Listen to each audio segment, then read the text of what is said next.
Welcome back, Indiana Sports Beat Radio, coming to you from high atop Rickhouse number 1 at the Hard Truth Distilling Company studios. Visit Hard Truth in Nashville, Indiana for a great fun day and fun spirits. They've got it all. Sour mash bourbons. They've got some good stuff, baby. We've got the good stuff as well. Dylan Sinn from the Fort Wayne Journal-Gazette with us. And looking over the Big Ten standings, of course, Indiana sitting at the top along with Oregon, both at 4-0. And then there are Penn State 3-0, Illinois 3-1, Wisconsin a surprising 3-1. Wisconsin's been a riser, man. Wisconsin had really been just a flip-flopping fish, and then all of a sudden, I wrote it down yesterday. Their last 3 games they've won by a combined margin of 120-16. Yeah, it's funny because we talked about it earlier. The weirdest result in the Big Ten this year has been USC beating Wisconsin. That game it seems like that shouldn't have happened. That like USC won that game relatively easily, and it's like, well, where did that come from? Like it is. And more. The reason I bring that up is because they host, I believe, is it this week? They host Penn State. Yes. Yeah. That should be a really good game. It's interesting because for about a year and a half there, it seemed like Luke Fickell just didn't have that team on the track that he wanted to, and it was kind of surprising because he was such a slam dunk hire for them. It was like he's such a good coach. How would this not work, especially at a place like Wisconsin where you have an identity already preset? And they finally found a running back for a couple of years there. They didn't have they had Braylon Allen. But they didn't use him as much as they should have. And now that he's in the NFL, they found a running back that they are using on a pretty significant basis because their quarterback got hurt. And so they have a backup quarterback in, they're running the ball more, and it's working. And they are paving over teams. They paved over Purdue. Obviously, that's not that difficult, but they've done it a couple of weeks in a row now. And it's finally like, okay, this is what we thought Wisconsin was going to be under Luke Fickell. Let's see Penn State go win a game, right? We saw them struggle against USC. We saw them almost lose that game. Can you go on the road and win a game against a team that matches you physically? Because I don't even think USC matched Penn State physically. I think they just beat them. They beat them with skill positions for a while in that game. And so can you beat a team that matches you or comes close to matching you physically? We're going to learn a lot about Penn State this week.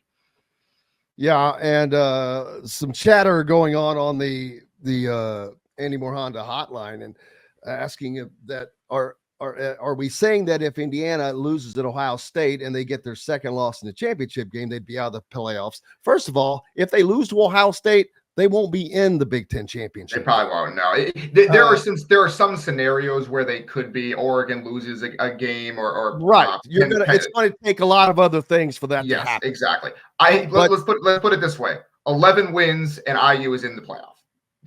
Regardless of what happened in the championship. Now, is that the case? But see, I everyone is saying that. I'm reading everywhere I'm reading says that. My only concern is the fact that I think there are going to be a minimum of 4 Big Ten teams that are 11-1 or better, which that Oregon could be 12-0 at the end of the regular season. Right. I stop at the regular season. Nothing that happens in the Big Ten championship matters. No, if you're in the Big Ten championship and lose, you're in. You're in. Yeah. Yes. Absolutely. I don't care if you get another loss there because somebody has to lose that game. But yes, both teams are in. I don't think Indiana gets into the Big Ten championship with a loss to Ohio State. But if they win, they are definitely in the Big Ten championship without question, and definitely into the college football playoffs. So that's one way of answering that question. Now, is that a very difficult road to hoe? Well, hell yeah. Going to Columbus. Even this team will not be expected to do that. As a matter of fact, they're only a 6.5-point favorite over Washington at home this week with Taven Jackson, which I think is short-sighted because, there's going to probably a little drop-off, but I don't think there's enough drop-off. We'll see. But Indiana, this offense, it's more than just Taven Jackson while Curtis Rourke has been the man, don't get me wrong.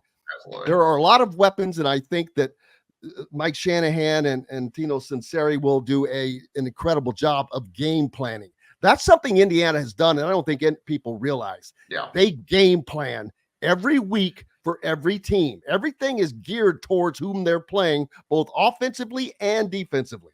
Yeah, it's honestly been really fun to watch this year, seeing these guys, seeing especially Shanahan go to work against some of these really good defenses they play. I know there haven't been great defenses on this schedule, but Northwestern was a good defense. Nebraska was a very good defense. Like statistically coming into that game, Nebraska was, I keep telling people this, and I think people are missing it. Nebraska was considered one of the best defenses in the country. So I do think that I was really impressed with what Shanahan had ready for that game.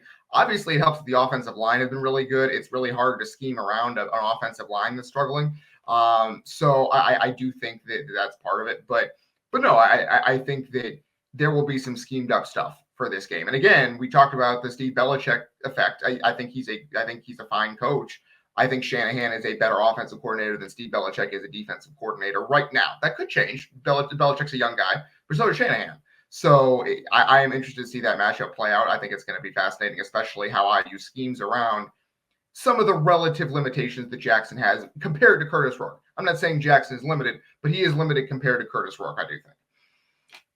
Yeah, but he also has something that Curtis Rourke doesn't have, and that is a stronger ability to run the ball. That's which true. They may put some plays in. I think absolutely you're going to see that a little bit because it's not something you've seen on tape. It's hard for teams to game plan for it.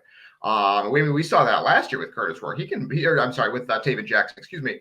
He can move the ball with his legs a little bit. Remember that play that he made against Louisville where it looked like it was a tying touchdown? He ended up 6 inches short. That was a fantastic play, even though he didn't get in the end zone. It was just really athletic and fun to watch. I think we see some stuff like that in this game. Yeah, he should have called an audible on the 4th and 1 play and just ran the damn quarterback. Running it himself. Absolutely. Oh, it was wide open. John says if all three went out, it will come down to who beat OSU by the most points. Well, boy, has anyone thought about the fact that, first of all, if IU, Penn State, and Oregon all beat Ohio State, nobody, I've not even considered that. I imagine. I don't believe that is going to happen, but but it is still really possible because Ohio State plays at Penn State.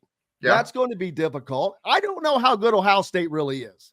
I think they're better than Oregon. They're pretty good. Yes, they are better. I think they're better than Oregon. They should have won that game. Believe, yes. Here's the thing. They are not great in close games. They're not. Like there are times where they are so talented they beat really good teams by 2 scores and it doesn't matter.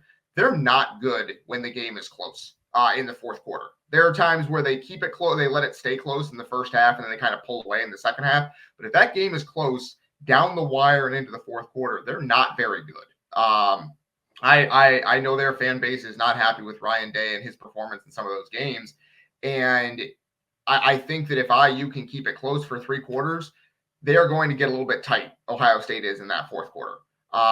So it's going to be, and they absolutely can score. Don't get me wrong. They have one of the best offenses, maybe the best offense in the country with all that. They haven't scored a ton of points. They haven't. They put things in neutral a little bit. There have been some games where they've been up by so much they just rest the starters for almost the entire second half at times. And they were able to score against Oregon, who has pretty good defense. So we'll see. I am fascinated by that matchup. IU has to win their games first, right? To make that game as important as it could be, IU's got to go win their games first. But if they get there undefeated, boy, howdy, is that going to be a fun matchup? Because I do think that IU has more want to. Let me just say that flat out. IU would want that game more than Ohio State does. And I think that might end up mattering in the end. I don't think I would not pick Indiana to win that game, but I think that they want it more. And I think that would be really fascinating to watch play out.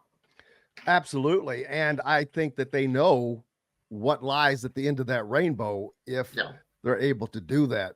This is a team that is playing like their hair's on fire, like their lives are at stake. And they are doing it, but so mistake-free, game in and game out. Now, does that continue with a different quarterback and Taven Jackson and one that is in a previous life had, we've known him. That was his issue. He's not always made the best decisions. Although Saturday, he comes in cold off of the sideline and looked like he had been starting all year. Now, was that partly a product of coming in at halftime? You've already got this big lead. There's all this momentum going and all this. Now you've got the keys from the start. He knows all week that he's going to play. Big difference when you're not allowed to think about it. You just got to go react.